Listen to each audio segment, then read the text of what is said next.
Disclaimer: this story contains unhealthy relationship dynamics and other content that modern viewers might find upsetting. Listen at your own risk. Hi, I'm Morgan, and today I will be reading from The Man Without a Heart by Ruby M. Ayres, and I will be continuing where I left off at the beginning of Chapter 8.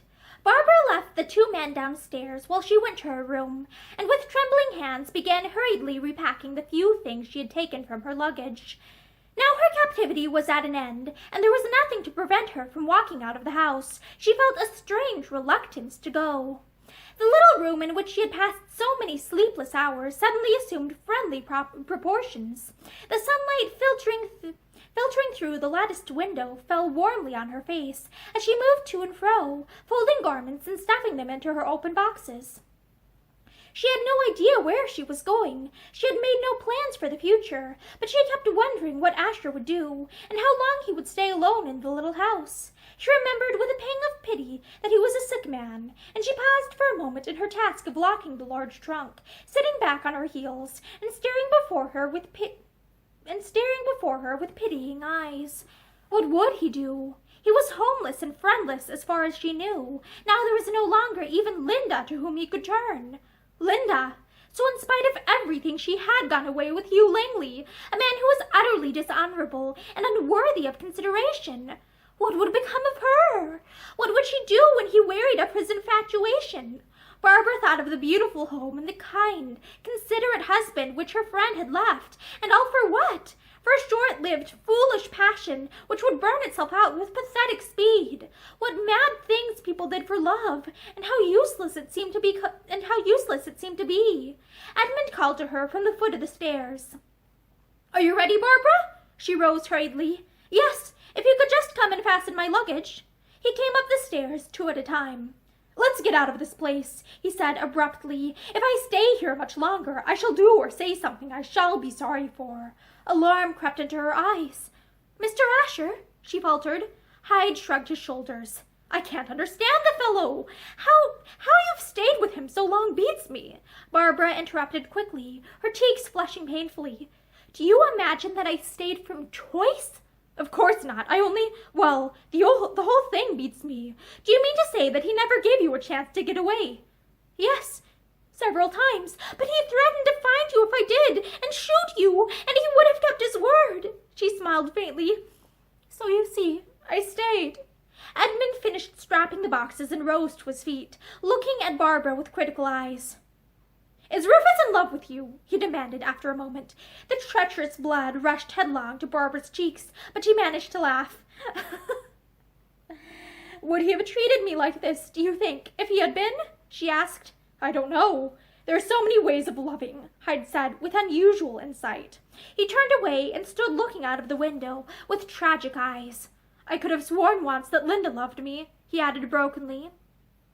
Barbara followed him and slipped a hand through his arm.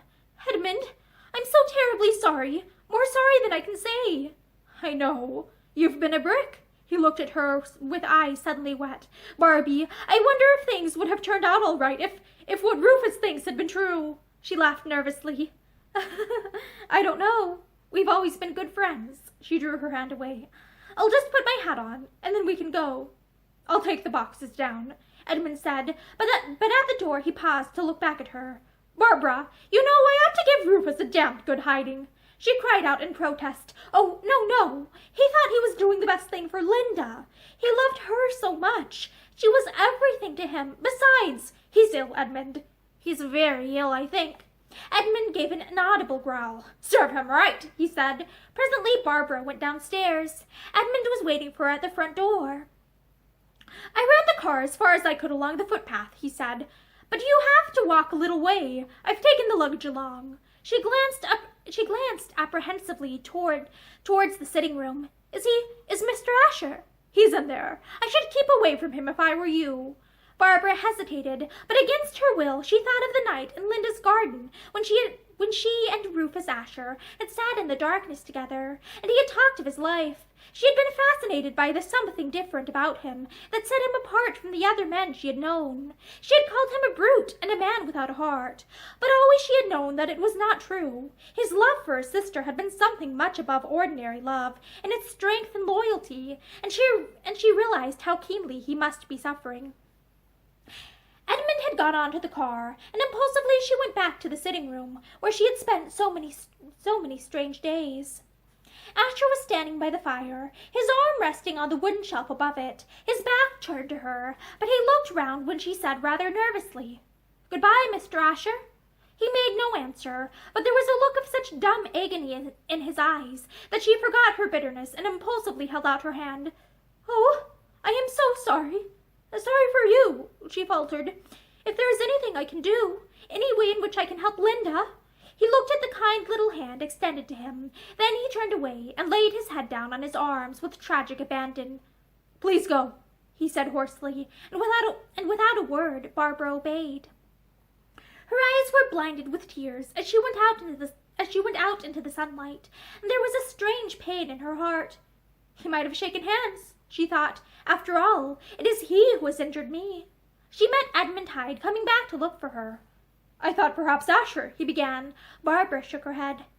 "I offered to shake hands with him, and he wouldn't," she said painfully. Hyde stared at her. "You offered?" he repeated blankly. "Well, the ways of you women are beyond me altogether." They drove slowly down the narrow footpath and out onto the main road. "I shall never come here again," Barbara thought, and she turned her head for one last look at the tall trees and the dark wood, but the only thing she saw was Asher, as she had left him with his broken look and bowed head. It was his own fault. He has only himself to blame, she told herself, but somehow it did not seem to help matters. "I shall have to take you to an hotel," Hyde was saying. "I can't very well take you back home with me, or there will be more scandal." Barbara winced, and he hastened to add, "I'm sorry, my dear. You know I did not mean to hurt you." "I don't think anything can hurt me again," Barbara answered. "And what will you do, Edmund? I mean, about Linda?" "What can I do? God alone knows." "We must try and find her." "What is the use? She will never come back to me. She loves that blackguard too well," he set his teeth. "My God! And to think that I let him come to the house, that I ever shook hands with him. You didn't know, and anyway you could not have stopped it." "I could have killed him," Edmund said savagely. Barbara shivered. "It's so easy to talk of killing," she answered. "And what's the use of that either? You'd be the sufferer in the long run." "I seem to be the sufferer now." It was dark when they reached London. They drove to the hotel where Barbara was to have stayed a fortnight ago, and she booked a room. "I don't like leaving you here alone," Edmund said uncomfortably. "You know, Barbie, all this seems somehow to be my own fault. If I hadn't failed Linda," she answered quickly. "You mustn't blame yourself. I always think that things like this are meant to be and cannot be avoided." He took her hand and held it hard. "You're a good pal, Barbara." "Am I? That's the first nice thing that has been said to me for ages," she told him. "Mr. Asher," she broke off. It hurt intolerably to remember the bitter, sneering things he had said to her. "Oh, Asher, he's a madman," Edmund said. She shook her head. "I thought so once, but I don't know. I thought so once, but I don't now. It's only just that he's different from us, Edmund. More honest. I think that's it, really, only we call it primitive. I'm sure that he really thought he was justified in what he did to me. I'm sorry for him." She flushed beneath his quizzical eyes. "I mean it," she said bravely. "I am sorry for him. I think in his own way he is suffering far more than any of us." And she was right. Rufus Asher lived through the most terrible moments of his life as he stood in the silent room of the little cottage.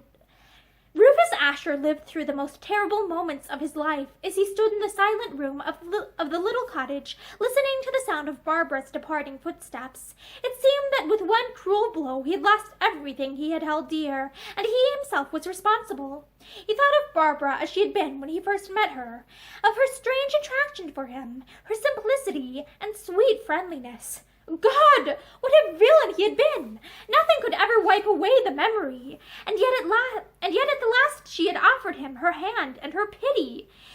He stood for a long time where she had left him, and a great, unbreakable silence seemed to have fallen on the world.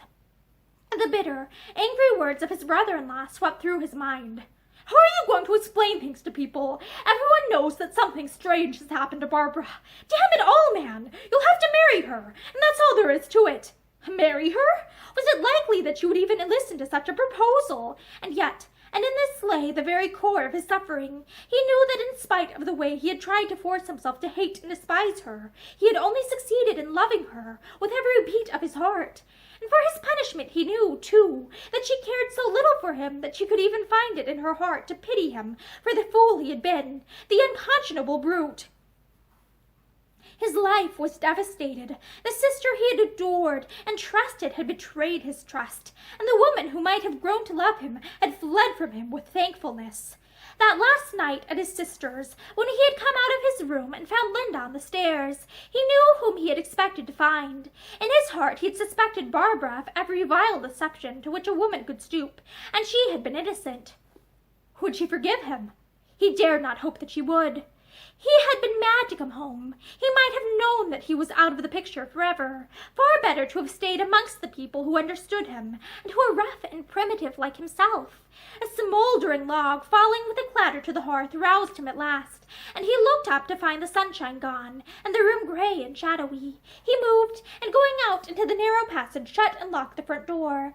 For tonight he must stay here at all events. Tomorrow? What tomorrow was there?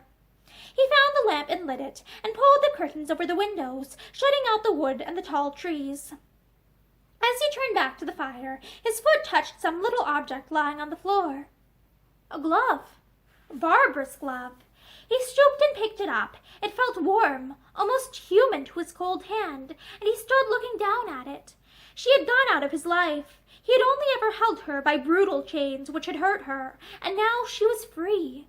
The room seemed filled with her. He saw her with fear in her eyes, as on that first night. He saw her smiling bravely, making her poor little overtures of friendship. He saw her white and unconscious as she had been when she fell at his feet. And men who've stayed home all their lives are dancing every night with other fellows' wives. The doggerel lines came back to torture him, and then for the first time a new doubt swept into his aching, jealous mind. Supposing all that Edmund had told him was a lie, had he allowed himself to be too easily convinced? Supposing it was all a trumped-up story in order to take Barbara away with him? His face flushed, and the big veins stood out on his forehead. They had made a fool of him, Edmund and Barbara. He could see it all now. They had told him their plausible story, and he, like the fool he was, had believed it. God, what a fool! In his weak, shaken state, it was easy to convince himself afresh. Every memory of them seemed proof of this new thought. And he had let them go, and together! Perhaps even now they were laughing at his credulity. Perhaps even now she was in Edmund's arms, as he had imagined she had been that night at Linda's. For a moment he went mad. Pain and his own desire rose in his heart, and fought down common sense and sanity. To find them, that was all he wanted, the only desire left to him. They had got 2 hours' start of him, 2 hours in a fast car, but time and distance were nothing to his bitter jealousy, and presently he was out in the darkening wood, striding down the narrow pathway where the marks of Edmund Hyde's car wheels still showed in the soft ground, and the little cottage was left alone. And that is the end of Chapter 8 of The Man Without a Heart by Ruby M. Ayres. Thank you for listening to this chapter with me, and I hope you join me again soon for the next chapter. Have a great day.